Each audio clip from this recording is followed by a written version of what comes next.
Welcome to a new video in my home automation series, and if you don't know what this is a LattePanda single board computer that I've received from DFRobot, I think probably about 2 years ago, and I made a couple of videos about that, how you can, what this board is and how you can use it.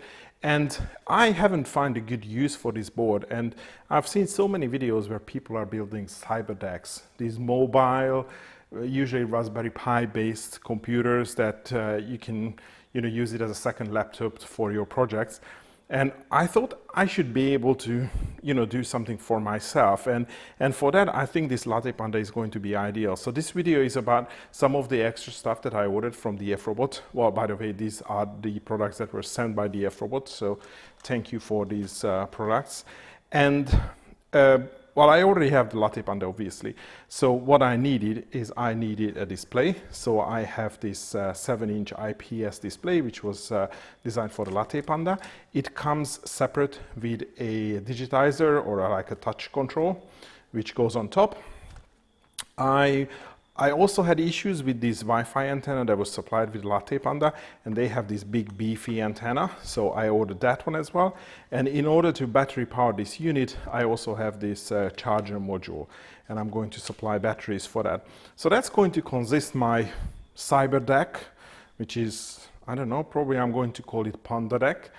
And what I want is, I want a device that I can take. Let's say if I need to do something in a garden, then if I don't want to take my whole laptop, maybe if I want to check on one of my devices and I just need to monitor MQTT traffic, so I need a device which can run MQTT Explorer, the LattePanda is going to be ideal for that. Or I can prepare some software on it, which I usually don't have on my working laptop, for example, some Modbus scanners, so I can use this to look at Modbus devices. And also because this LattePanda, in case you don't know, so this is a single board computer which runs Windows 10, and a Windows 10 might not be a good or a perfect choice because it does, I think it's not the fastest operating system, especially on this unit, which is only has 2 GB of RAM and 32 GB of eMMC. But actually, if you are trying to run some simple programs, it is plenty enough. And I don't know too much about Linux, and all my softwares are Windows. So for me, it is easier to use just another Windows computer because I can just easily copy and paste all my programs that I'm using on my main computer to here. And the other thing or the other feature about this one, it also has an Atmel microcontroller in it, which is essentially an Arduino Leonardo, and you can see the pin header here. So this is the Arduino pins. So this is directly integrated in the board. So it is like a Raspberry Pi single board computer plus an Arduino Leonardo. So I should be able to use this to also test various peripherals. So for example, if I have some DS18 this Dallas temperature sensor, I can quickly pre-program or program a code which is going to test those, and I can just plug them in just to make sure that they are working. Or I can install a program which does the I2C bus scanner. So if I have some I2C devices that I don't know what the address is or whether they are working or not, I can just program that. I mean, you should be able to do some of these, I guess, with a Raspberry Pi as well, and using some of these pins, but I just find it easier that I have an Arduino environment which I'm used to anyway, so I can just pretty much, well, almost reuse the sketches that I do for ESPs. Well, definitely I can reuse the libraries, so I think that's going to make it easier. So these are the use cases that I have in mind at the moment, and obviously I need to find a case. I would probably go for some commercially available case, something like a Pelican case, but something which is available here. And I'm thinking that, maybe I'm going to have the screen here, maybe I'm going to have the LattePanda like here next to it, because I also want a keyboard, and the keyboard is probably going to take up this much size. Even if I go for a small keyboard, that's going to be probably this wide. And so I have access to the pins as well. I have access to the USB ports. There are some buttons and reset buttons that I might want to reach. So probably it is going to be exposed, but I'm not sure about that. I'm also not sure how I'm going to be able to thread the wires. So these ribbon cables will connect to these connectors here. So anyway, I need to do some planning. I haven't thought about the hardware too much just yet. Actually, I made more progress on the software side. So let's have a quick review of all these products. And I'm also going to talk about some of the software changes that I have done on the LattePanda in order to get it ready for this PandaDeck build. So I got 4 different things. First of all, I don't know if you have used these. This comes with this, I think this is called a patch antenna. So this is the Wi-Fi antenna. I'm not really happy about this because it has worse reception than let's say my mobile phone. And I also noticed that it tends to be directionally sensitive. So they also have this, giant big ass antenna as well. And I'm not planning my build to be, particularly small. So I don't mind having such a big antenna, but that's definitely going to have better Wi-Fi reception. So I wanted to have that. The next one, just let these 2 guys out of the box, is, as you can see, it is a 7-inch display. So LattePanda has a lot of different display products, and I think this was probably the first one. And this is designed definitely for the LattePanda. There are bigger screens and there are more, different, like up to 10-inch screens, especially for the newer LattePanda single board computers. But this works with the one that I have. And the reason I like this because this connects directly to the display port. So I don't have to deal with the HDMI. So I can make the design a little bit more compact. And this is actually 2 different products because you have the display and you have the capacitive touch panel overlay in 2 separate products. And I mean, if I open it, you're not going to see an awful lot, but so this is the screen panel and the overlay is going to be similar. So the only restriction I'm going to have is how long these ribbon cables are, like how far I can place the LattePanda from the screen itself.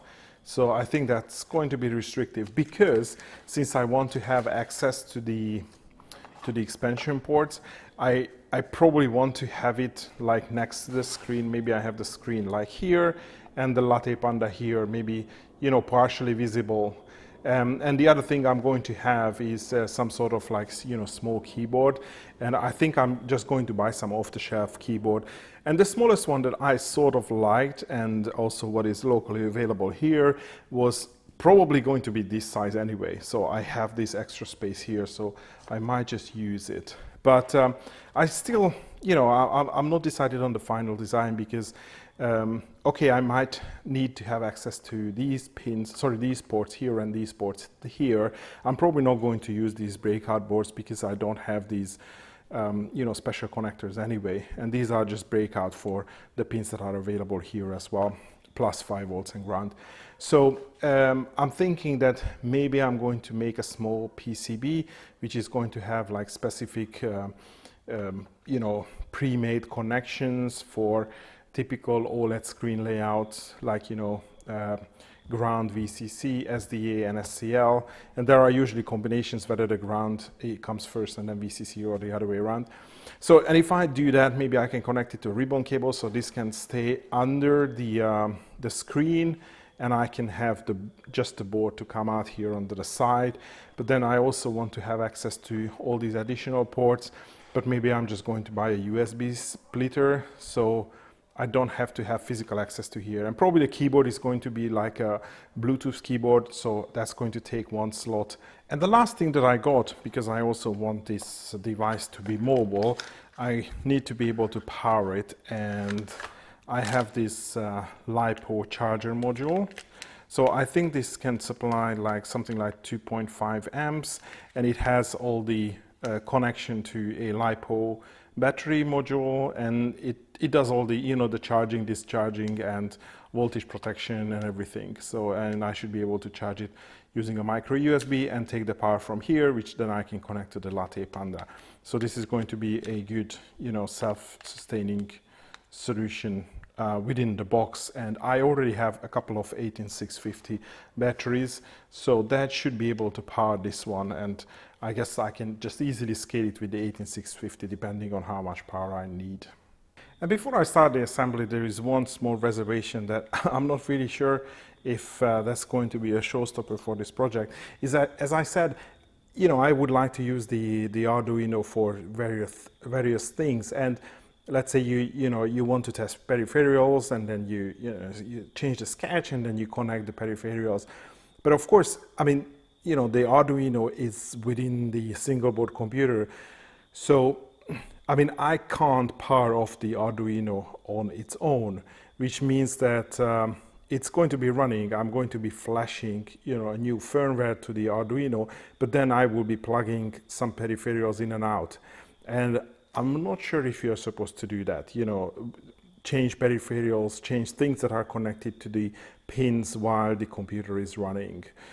So yeah, I don't really have any options on that because there is no separate power button. There is a reset button for the Arduino, but there is no separate power button for the Arduino itself. I mean, the only option would be to turn off the whole thing, but you know, with Windows, even if you put into sleep mode, that's going to be, you know, very cumbersome to basically turn off the whole unit every time you want to change the peripheral. So I think I need to just investigate that a little bit more, what is safe to do and what is not safe to do. But if you have any ideas and if you can help me out, just put that into the comment section below. And this is it. I have everything connected and the fun is running crazy fast. And I just applied power and I think we should be booting now. And as you can see, I have the screen and the digitizer just placed on top of each other at the moment. And I've also replaced the antenna, so now I just need to remove this IPX connector. It's really, really small. I hate this, but well, you can't really put an SME in here. And we have already booted, and as you can see, I have the, well, I don't know whether you can see it or not, but it has booted into the home screen. I don't have a keyboard, so I'm not sure if I would be able to log into Windows 10, but that's how we get the, you know, the Windows 10 running on this small external display. Instead of showing you how the screen works, which actually I need to work on because previously I used it with the HDMI output, so all the resolution is set to, you know, full HD, and now I cannot set the exact same resolution which is required for this external display, so I need to tweak that. But I want to show you the actual things that I bought. So first of all, maybe start with the screen. As I said, it's a 7-inch, and this is the resolution. That's the one I need to tweak. And this specific display is, you know, specifically for the LattePanda. So that wouldn't work with the Raspberry Pi on one of the newer LattePanda products. Otherwise, I mean, you can see it here. I was doing the same setup. And this is the capacitive touch panel overlay for the exact same display. And actually I need to fix the two together because there is a double-sided adhesive how you mount or basically you secure the two together, the display and the touch screen. And there is a separate article how you install it. So there is, you know, it shows you in pictures how you can do it, and you know, how you align the cable connector for both of them. And if you're not sure how it can be done, actually there is a very good explanation video from Explaining Computers. And actually I just followed that one. This is why I don't feel that, you know, I should be doing a separate video on that because it's already documented. So these are the display and that's the antenna. So it's a quite big, beefy antenna, but I don't mind the exercise, and it has a 6 dBi gain. And the booster module is this one, and as you can see, it has, you know, a booster to boost up the one single cell Lipo, the charging module, battery connector, power in, power out, and it can provide 2.5 amps to the LattePanda, which should be more than enough. So things that I have done on the LattePanda. Well, actually, I've done two things that I want to show you. As you can see, I'm running tight VNC on the LattePanda, but actually I think I want to change it to something else, because if I start using the mouse, then I mean, you can probably see, I mean, it's going to come up, but sometimes the screen update is not proper, so you can see that the icons move around. So anyway, the first thing that I wanted to do, or I had to do, is, because I haven't used the LattePanda for a long time, once I booted it up and it connected to the internet, there was a lot of update that it needed to download. So for example, I mean, of course, there was a lot of security update, but there was the new feature update for Windows 10. I think it was the 22 something, or maybe it was the 19 something. No, probably something later than that. Anyway, it literally took like 4 hours to download the update, and then I mean, the last hour of that 4 hours was probably the LattePanda is rebooting and is trying to basically apply the update, and it seemed to have just frozen around 20%.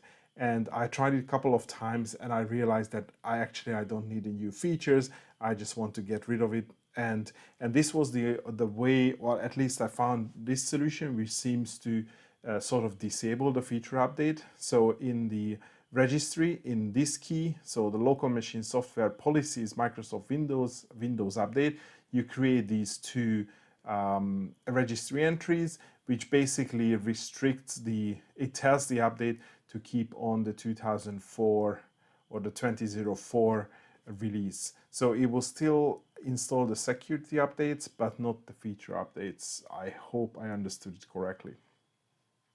So that's one. And the other thing I have done is actually it's quite nice.